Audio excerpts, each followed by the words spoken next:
Some weeks you sit down to plan and you've got nothing. No motivation, no energy, no desire to look at a single to-do list. And in summer, that feeling hits even harder. It is hot, the kids are home, and the days all blur together. And the last thing you want to do is be productive. So, this video is for those weeks, not the cute, candlelit, fully motivated plan with me, the real one. How I set up my week when I have absolutely zero motivation. Hey friends, welcome back to the Life of Amy June. Let's get into it. Low energy and all. Here is the first thing I want you to hear because it honestly changed everything for me. You do not need motivation to have a good week. Motivation is lovely when it shows up, but it is a terrible thing to build your life on because it comes and it goes.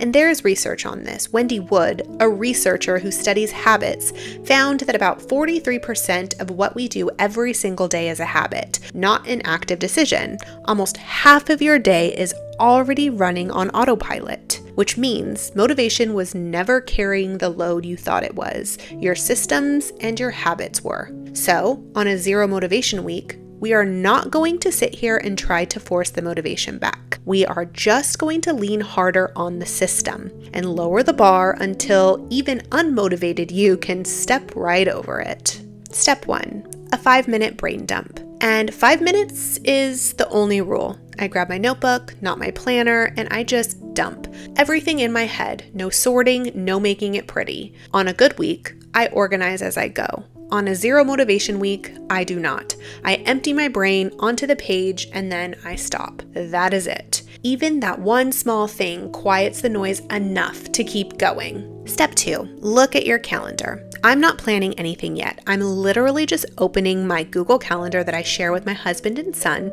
and looking at what is already there this week. Appointments, the 1 or 2 things that I have going on, anything I cannot move. Low motivation me does not have to think. She just has to look. Seeing the real week takes 30 seconds and it stops me from planning a week my actual life has no room for. Step 3, shrink the list. This is where I shrink everything down. Normally, I set 3 weekly priorities. On a no motivation week, I pick 1 to 3. Sometimes just 1. The needle movers only. Because when your energy is low, a long list does not make you do more. It makes you freeze and do nothing. A short list you can actually finish beats a perfect list you avoid. So I shrink it on purpose and I let that be enough. Step 4. Theme your days so you do not have to decide. This is the part that saves a zero motivation week completely.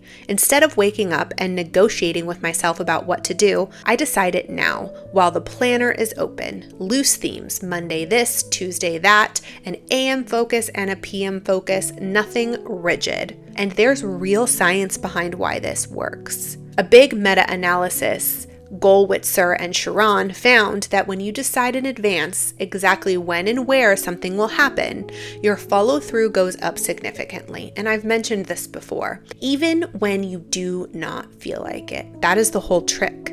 Unmotivated you does not have to make decisions because past you already made them. Step 5, set up daily pages.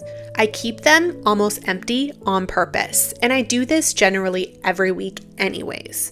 Just fill in the day, the date, and anything time anchored I already know about. I do not fill them in. My actual to-do list and any time blocking happens the night before or the morning of, never during this setup. On a low motivation week, an empty, ready page feels possible. A page I overstuffed on Sunday just makes me want to close the planner and walk away. Step 6, a loose meal plan with grace. On these weeks, grace lives right here. A real meal plan is great, but a zero motivation, 100-degree week, 3 easy dinners, and full permission to order in twice. That counts. That is still planning. I would rather you have a loose, doable plan than a perfect one you resent by Tuesday. And that is the whole setup.